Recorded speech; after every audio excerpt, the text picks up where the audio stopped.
India కూటమికి బీటలు పడుతున్నాయా? మిత్రపక్షాలు కాంగ్రెస్ పార్టీపై ఆగ్రహంగా ఉన్నాయా? ఆప్ను దూరం పెట్టి హర్యానాలో ఓడిపోయారా? అవకాశవాదంతో ఒంటరిగా పోటీ చేసి బొక్కబోర్ల పడ్డారా? హస్తం పార్టీపై ఉద్ధవ్ శివసేన ఎందుకు కోపంగా ఉంది?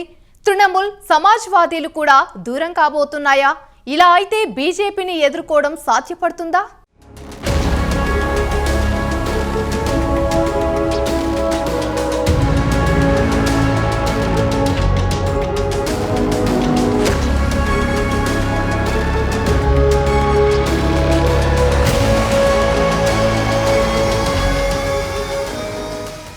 కాంగ్రెస్ ను ఇక మోయలేం. హస్తం పార్టీతో నష్టమే తప్ప లాభం లేదంటున్నాయి ఇండియా కూటమిలోని పార్టీలు. హర్యానా, జమ్మూ కాశ్మీర్ ఎన్నికల ఫలితాలు ఇండియా కూటమిని విచ్ఛిన్నం చేస్తున్నాయి. కాంగ్రెస్ పార్టీ తీరు పట్ల కూటమిలోని ప్రాంతీయ పార్టీలు మండిపడుతున్నాయి. ఆ పార్టీ పొత్తు ధర్మం పాటించకుండా రాష్ట్రానికో నీతి అన్నట్లుగా వ్యవహరిస్తోందని ఆరోపిస్తున్నాయి. కాంగ్రెస్ పార్టీ పెద్దన్న పోకడలకు విసిగి ఇండియా కూటమి నేతలు ఇప్పటికే దూరం పాటిస్తున్నారు. దాంతో ఎంతో ఆర్భాటంగా ఏర్పాటు చేసిన ఇండియా కూటమి చీలికలతో బీటలు వారే సూచనలు కనిపిస్తున్నాయని రాజకీయ వర్గాల్లో జోరుగా చర్చ జరుగుతోంది.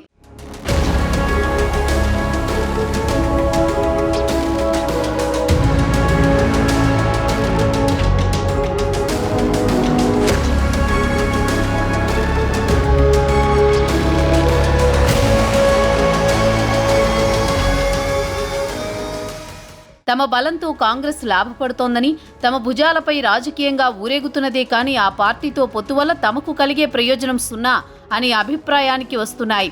కాంగ్రెస్ అహంకారం, అతి విశ్వాసం వల్లే బీజేపీ ఒక్కో రాష్ట్రంలో గెలుస్తోందని భావిస్తున్నాయి. దీంతో ఒక్కో పార్టీ ఇండియా కూటమికి దూరం జరుగుతున్నాయి. కాంగ్రెస్ను ఇక మోయలేమని చెప్తున్నాయి.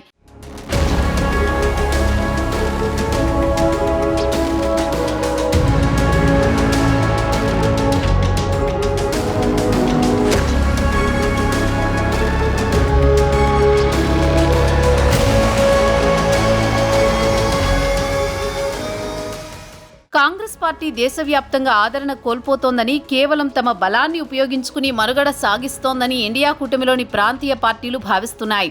లోక్సభ ఎన్నికల్లో ఉత్తరప్రదేశ్లో సమాజ్వాదీ పార్టీ, బీహార్లో ఆర్జేడీ, తమిళనాడులో డీఎంకే, మహారాష్ట్రలో ఉద్ధవ్ శివసేన, ఎన్సీపీ వంటి పార్టీలతో పొత్తు కాంగ్రెస్కు చాలా కలిసొచ్చింది. కాంగ్రెస్ సీట్ల సంఖ్య పెరగడానికి తమ బలమే కారణమని ప్రాంతీయ పార్టీలు భావిస్తున్నాయి. తాజాగా జమ్మూ కాశ్మీర్ అసెంబ్లీ ఎన్నికల్లో నేషనల్ కాన్ఫరెన్స్ 56 సీట్లు పోటీ చేసి 42 సీట్లు గెలుచుకోగా, కాంగ్రెస్కు 32 సీట్లు కేటాయిస్తే 6 స్థానాల్లో మాత్రమే గెలుచుకుంది. అది కూడా నేషనల్ కాన్ఫరెన్స్ బలంతో కశ్మీర్ ప్రాంతంలోని 5 స్థానాలను గెలిచింది. ఇంత ప్రతికూల ఫలితాలు వచ్చినప్పటికీ ఇప్పుడు అధికారంలో కాంగ్రెస్ భాగమవుతోంది. దీనిపై నేషనల్ కాన్ఫరెన్స్ అసంతృప్తిగా ఉంది.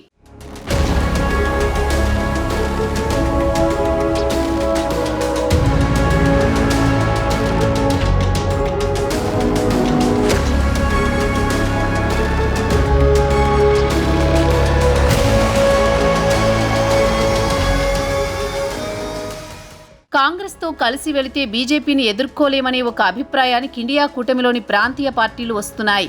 కాంగ్రెస్ చేస్తున్న తప్పులు, ఆ పార్టీ అధికారంలో ఉన్న రాష్ట్రాల్లో పాలనా వైఫల్యాలు తమ మెడకు చుట్టుకుంటాయని ఆందోళనతో ఉన్నాయి. ఇంకా కాంగ్రెస్తో పొత్తు అంటే మునిగిపోయే పడవలో ప్రయాణం చేయడమే అని భావిస్తున్నాయి. ఇప్పటికే కాంగ్రెస్ తీరుపై తృణమూల్ నేతలు విమర్శలు గుప్పించారు. ఇండియా కూటమి నుంచి ఆ పార్టీ దాదాపుగా తప్పుకున్నట్లే.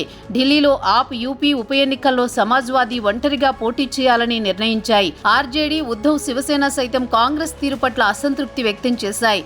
దీంతో ఇండియా కూటమి అనే పేరు కొనసాగుతున్నప్పటికీ అందులో ఏ పార్టీలున్నాయో కూడా చెప్పలేని పరిస్థితి ఉంది.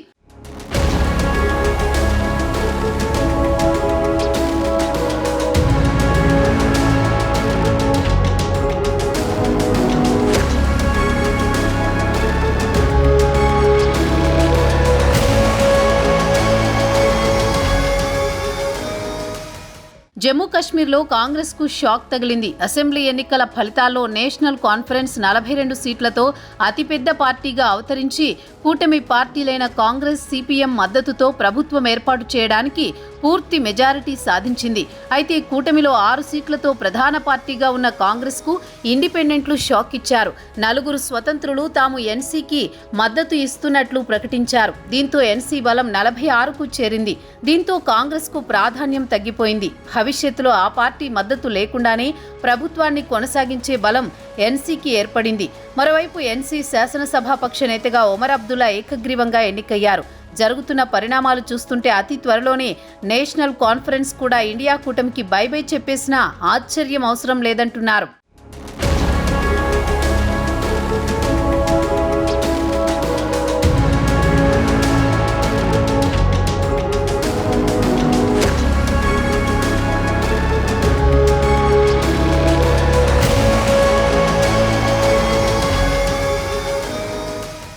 హర్యానా సర్వేలన్నీ కాంగ్రెస్కే గెలుపు అవకాశాలు అని రిపోర్టులు ఇవ్వడంతో ఆ పార్టీ ఎక్కడలేని ఆశలు పెట్టుకుంది.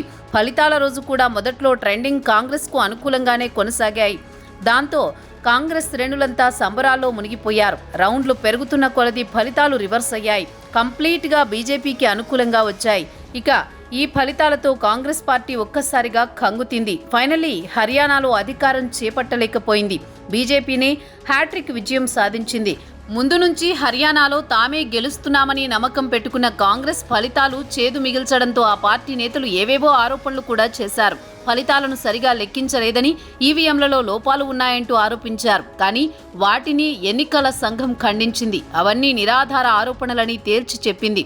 ఇప్పటికే హర్యానా ఫలితాలతో సతమతమవుతున్న కాంగ్రెస్ పార్టీకి మూలిగేనక్కపై తాటికాయ పడ్డ చందంగా మిత్రపక్షాల నుంచి సెగను ఎదుర్కోవలసి వచ్చింది. ఇండియా కూటమిలోని ఒక్కో ప్రాంతీయ పార్టీ కాంగ్రెస్ పార్టీపై విమర్శలు చేయడం ప్రారంభించాయి. హర్యానాలో గెలిచే అవకాశాలు ఎక్కువ ఉన్నా మిత్రపక్షమైన ఆప్ను కాంగ్రెస్ దూరం పెట్టిందని, అదే జమ్మూ కాశ్మీర్లో బలం లేదని, ప్రాంతీయ పార్టీ నేషనల్ కాన్ఫరెన్స్తో చేతులు కలిపిందని విమర్శలున్నాయి.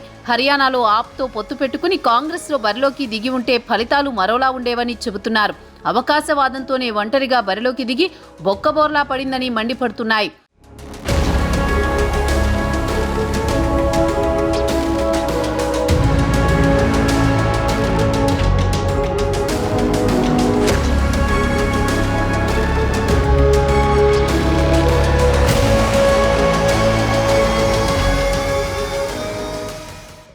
ఆప్ కాంగ్రెస్ కు కటీఫ్ చెప్పే అవకాశాలు కనిపిస్తున్నాయి. నేడో రేపో అధికారికంగా ప్రకటన వచ్చినా ఆశ్చర్యం లేదు.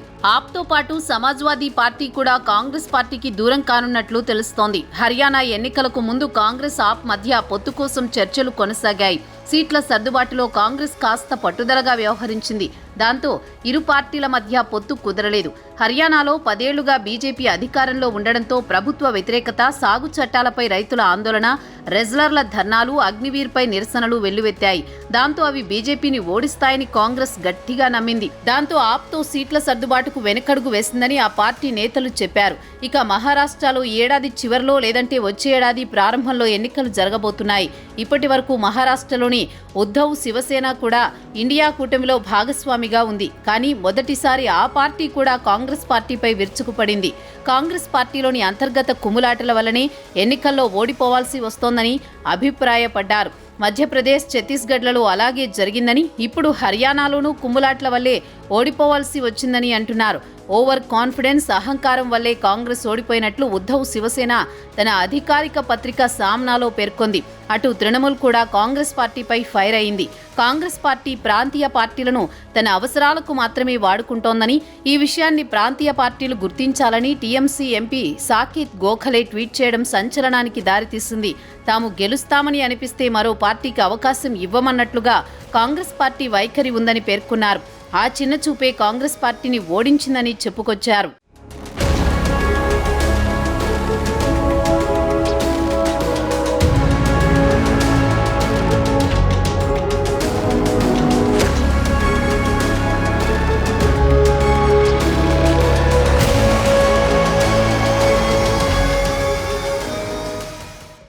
ఎన్డీఏను ఎదిరించి ఈసారైనా అధికారంలోకి రావాలని కాంగ్రెస్ కలలు కంటుంది. అయితే అది ఏ మేరకు సాకారం అవుతుందో తెలియదు. కానీ బీజేపీని ఢీకొట్టాలంటే కాంగ్రెస్ మరింతగా చెమటోడ్చక తప్పదని అంటున్నారు.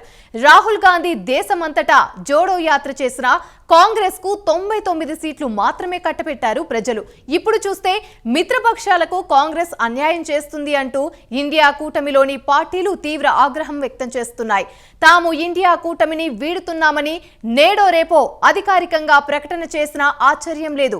ఇలాంటి తరుణంలో బీజేపీ లాంటి పార్టీని, మోదీ లాంటి బలమైన నాయకుడిని ఎదిరించడం కాంగ్రెస్ కు సాధ్యపడుతుందా? ఈ విషయాలన్నీ షార్ట్ బ్రేక్ తర్వాత తెలుసుకుందాం.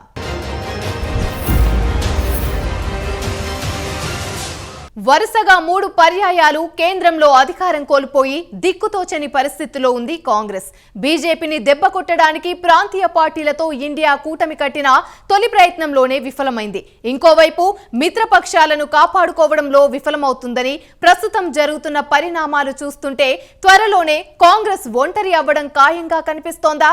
అదే జరిగితే ఇక ఇప్పట్లో బీజేపీకి తిరుగుండదా?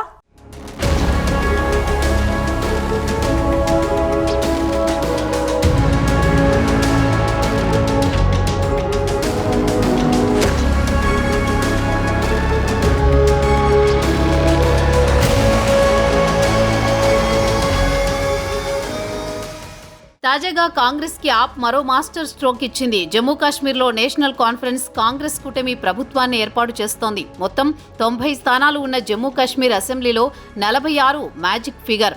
ఈ ఎన్నికల్లో ఎన్సీ 42, బీజేపీ 29, కాంగ్రెస్ 6 సీట్లను గెలిచింది. అనూహ్యంగా ఆప్ నుంచి ఒకరు విజయం సాధించారు. ఇప్పటికే ఎన్సీకి 3 ఇండిపెండెంట్ ఎమ్మెల్యేలు మద్దతు తెలిపారు. తాజాగా ఆప్ ఎమ్మెల్యే దోడా నియోజకవర్గం నుంచి గెలిచిన మెహరాజ్ మాలిక్ కూడా ఎన్సీకి మద్దతు తెలుపుతూ లెఫ్టినెంట్ గవర్నర్ మనోజ్ సిన్హాకు మద్దతు లేఖ ఇచ్చారు. దీంతో కాంగ్రెస్ లేకుండానే ఎన్సీ మ్యాజిక్ ఫిగర్ 46ని దాటింది. జమ్మూ కాశ్మీర్ అభివృద్ధికి కేంద్రంలోని బీజేపీ ప్రభుత్వ మద్దతు చాలా అవసరం. చాలా వరకు అధికారాలు లెఫ్టినెంట్ గవర్నర్ చేతుల్లోనే ఉంటాయి. కాంగ్రెస్తో ఏదైనా విభేదాలు వచ్చినా ప్రభుత్వానికి ఎలాంటి ఇబ్బంది లేకుండా ముందే ఎన్సీ సర్దుకుంటోంది. ఈ పరిణామాలన్నీ చూస్తుంటే అతి త్వరలోనే ఇండియా కూటమి నామరూపాలు లేకుండా తుడిచిపెట్టుకుపోవడం ఖాయమని చెబుతున్నారు.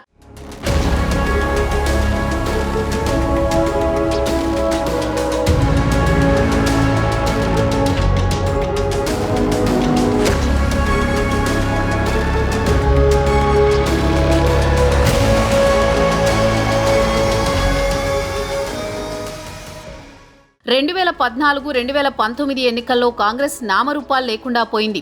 ఆ పార్టీ ఉందంటే ఉంది, లేదంటే లేదనే పరిస్థితి ఎదుర్కొంది. కనీసం ప్రతిపక్ష హోదా కూడా దక్కించుకోలేకపోయింది. సరైన నాయకులు లేక చాలా ఇబ్బందులు ఎదుర్కొంది. కానీ ఇప్పుడు పరిస్థితి మారింది. రాహుల్ గాంధీ పార్టీ పగ్గాలను చాలా మేర తన చేతల్లోకి తీసుకున్నారు. ప్రజల్లోకి వెళ్లారు. భారత్ జోడో అంటూ దేశం మొత్తం తిరిగారు. ఇది చాలా వరకు కాంగ్రెస్ కు హెల్ప్ అయింది. దాని ప్రభావం ప్రజల్లో బాగానే పడింది. దాని ఫలితమే దేశంలో రీసెంట్ గా జరిగిన ఎన్నికలు 99 సీట్లు గెలిచి కాంగ్రెస్ బలం పెంచుకుంది. ఆ సంగతి అలా ఉంటే ఇటు ఇండియా కూటమిలోని మిత్రపక్షాలను కాపాడుకోలేకపోతుండడం త్వరలోనే కాంగ్రెస్ ను ఒంటరి చేస్తుందని అంటున్నారు.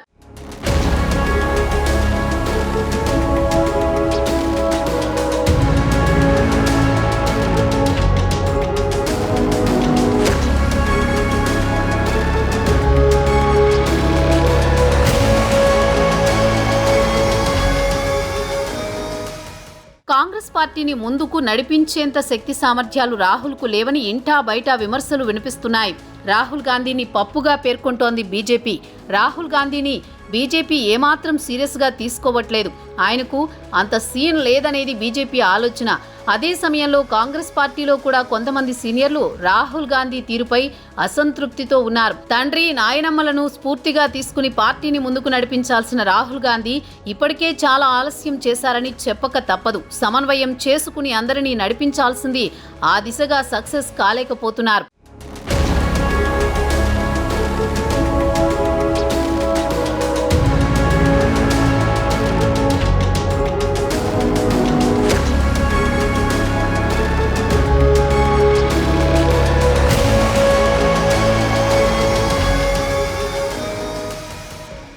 కాంగ్రెస్ పార్టీ అంటేనే గాంధీ ఫ్యామిలీ. దేశం కోసం ప్రాణాలు వదిలిన కుటుంబంగా పేరుంది. ఆ కుటుంబానికి వారసుడైన రాహుల్ గాంధీపైనే కాంగ్రెస్ పార్టీ నేతలు ఆశలు పెట్టుకున్నారు. ఇప్పుడున్న పరిస్థితుల్లో కాంగ్రెస్ పార్టీకి ఆల్టర్నేటివ్ కూడా కనిపించట్లేదు. సోనియా గాంధీ వయసు పైబడింది, ఆరోగ్యం కూడా పెద్దగా సహకరించట్లేదు. అంతా చేసుకోవాల్సింది రాహుల్ గాంధీయే. అయితే ఈ కూటమి పార్టీలతో కాంగ్రెస్ వ్యవహరిస్తున్న తీరుతో ఆ పార్టీలు కటీఫ్ చెప్పే యోచనలో ఉన్నాయి. దీంతో కాంగ్రెస్ పార్టీ బతికి బట్టకట్టడం ఇక కష్టమేనన్న ప్రచారం ఊపందుకుంది.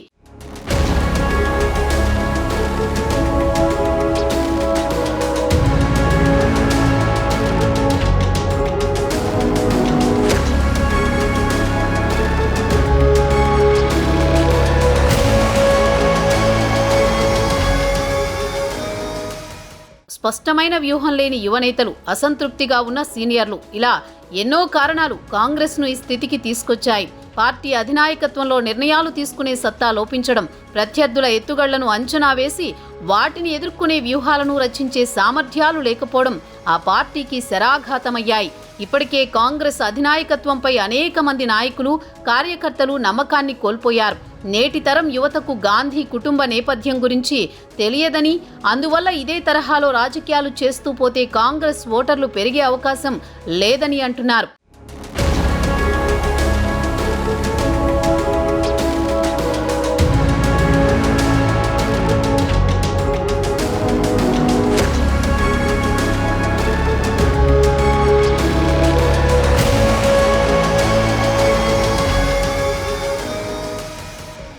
కర్ణుడి చావుకి 100 కారణాలన్నట్లు ప్రస్తుతం కాంగ్రెస్ పార్టీ దుస్థితికి కారణాలు అంతకంటే ఎక్కువే అని చెప్పుకోవచ్చు.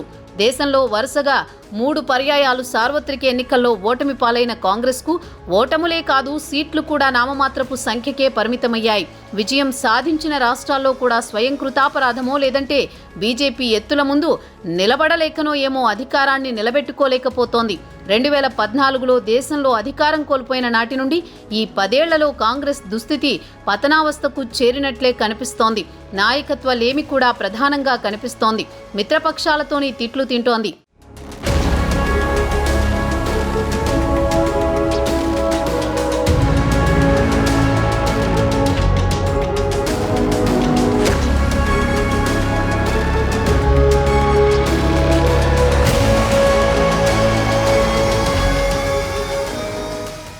కాంగ్రెస్ గనక కోలుకోలేకపోతే బీజేపీకి తిరుగుండదని చెప్పొచ్చు. రానున్న రోజుల్లో బీజేపీ ఏ నిర్ణయం తీసుకున్నా ఎదురే లేకుండా పోతుందా?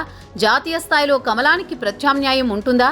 కేంద్రంలో మోదీని ఎదుర్కొని నిలబడి కలబడి పోరాడే పార్టీ గాని, నాయకుడు గాని ఎవరైనా ఉన్నారా అంటే ఇప్పుడిప్పుడే చెప్పలేం అంటున్నారు విశ్లేషకులు. కాంగ్రెస్ బలహీనపడడంతో బీజేపీ బలం ఇంతింతై అన్నట్లు పెరుగుతోంది. నరేంద్ర మోదీ, అమిత్ షాకు వ్యతిరేకంగా గొంతెత్తడానికి కూడా వారి ప్రత్యర్థులు భయపడే పరిస్థితి కనిపిస్తోంది. ఇది ప్రజాస్వామ్యానికి ఏమాత్రం మంచిది కాదని రాజకీయ పరిశీలకులు చెబుతున్నారు. పరిస్థితి ఇలాగే కొనసాగితే వచ్చే ఎన్నికల నాటికి జాతీయ స్థాయిలో బీజేపీకి ఎదురు నిలబడే బలమైన పార్టీ కానీ, కూటమి కానీ సమీప దూరంలో కనిపించడం లేదు. లౌకికవాదం కావచ్చు, మరికొన్ని అంశాలు కావచ్చు, బీజేపీని వ్యతిరేకించే పార్టీలను ఒకే గూటికి తీసుకురావడంలో, వచ్చిన పార్టీలను కాపాడుకోవడంలో కాంగ్రెస్ విఫలమైందని చెప్పొచ్చు. కాంగ్రెస్ బలహీనపడే కొద్దీ జాతీయ స్థాయిలో ప్రత్యామ్నాయ శక్తి ఎవరు అనే ప్రశ్నకు సమాధానం కనిపించడం లేదు. ప్రాంతీయ పార్టీలో నాయకత్వ లోపం, సమన్వయం లేకపోవడం లాంటివి మరో ఇబ్బందికర అంశం.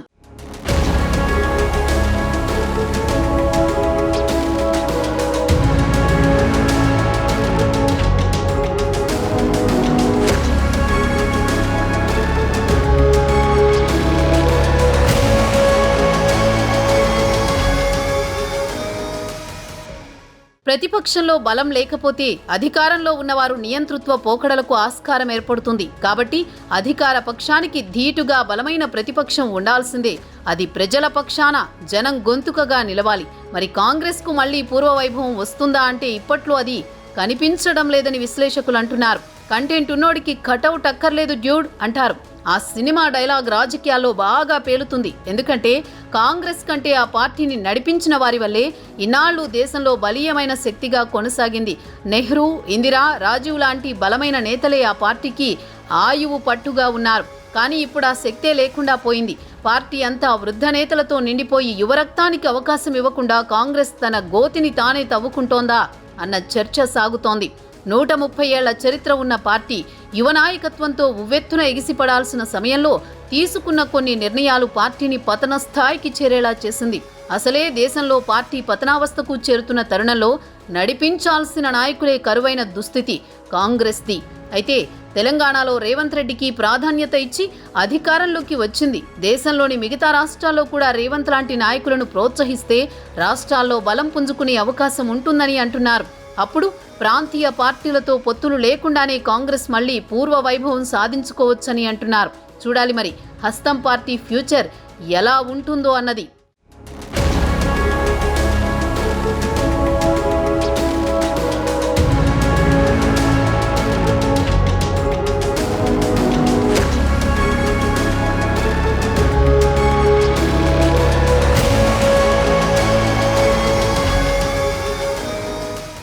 రాహుల్ గాంధీ గతం కంటే పరిణితి సాధించినప్పటికీ పార్టీని నిలబెట్టడంలో మాత్రం విఫలమవుతున్నారు.